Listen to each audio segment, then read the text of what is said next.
And last but absolutely certainly not least, we have Santiago Bataller, who is a PhD candidate in biological sciences, who's going to be talking to us about developing a biofortified and climate-smart rice for a hungry world. Welcome.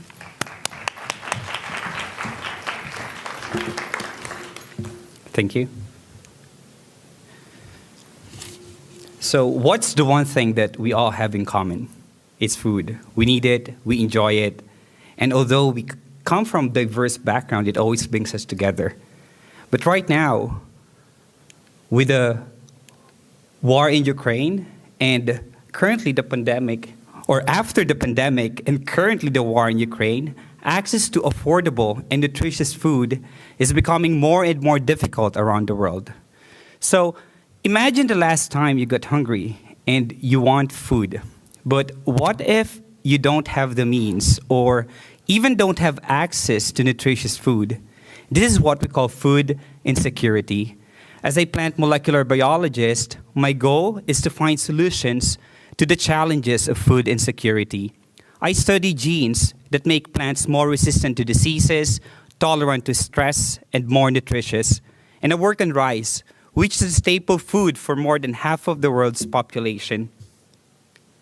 So aside from the pandemic and the war in Ukraine, we still have other three long-standing challenges in front of us. First, population is growing. Second, with this expected population growth comes the increasing demand for rice. So currently, the global rice consumption is 65 kilograms per person per year.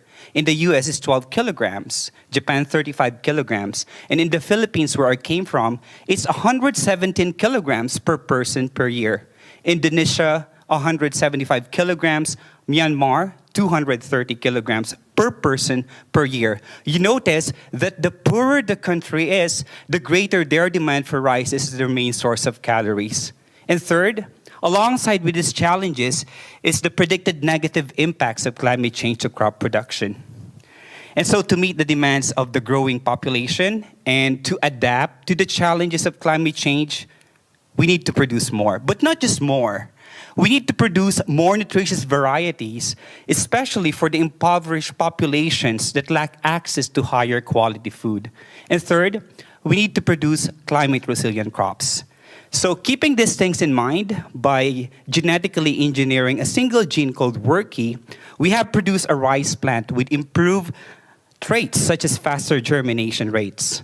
But before looking at the details on how we did it, let me walk you through the process of rice seed germination.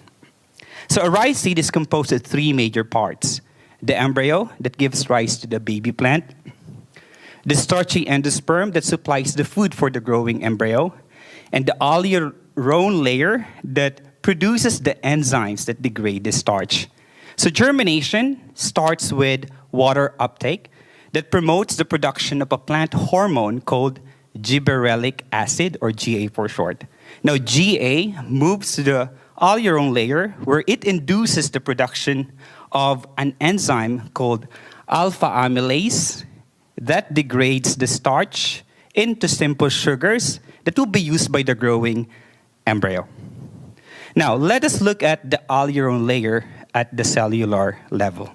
Now, in the aleurone layer, you can find the alpha amylase gene that is activated by its activator via binding to this region of the gene. Now, interestingly, we found that a protein called WRKY blocks alpha amylase production.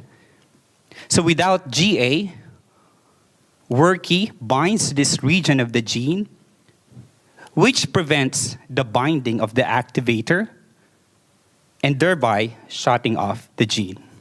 Now, during germination, in the presence of GA, GA blocks WRKY and promotes its degradation. So as a result, the activator can now freely bind to this region of the gene and thereby inducing its expression.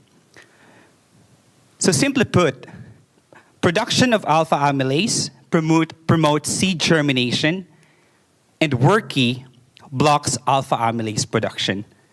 And so, when we knock WRKY out, the mutant has increased alpha amylase activity, which in turn results into faster and uniform germination rates.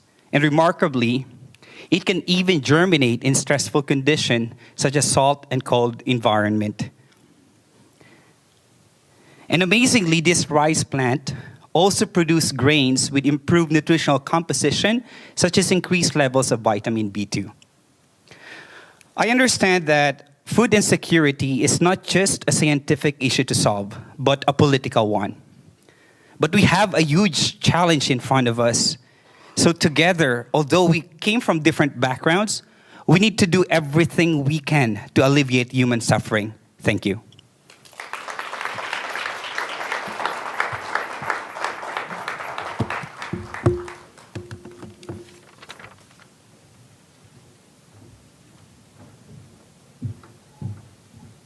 Thank you, Santiago. And I'm going to keep that slide as the absolute best slide to end on this evening. Please join me in a round of applause for our student presenters.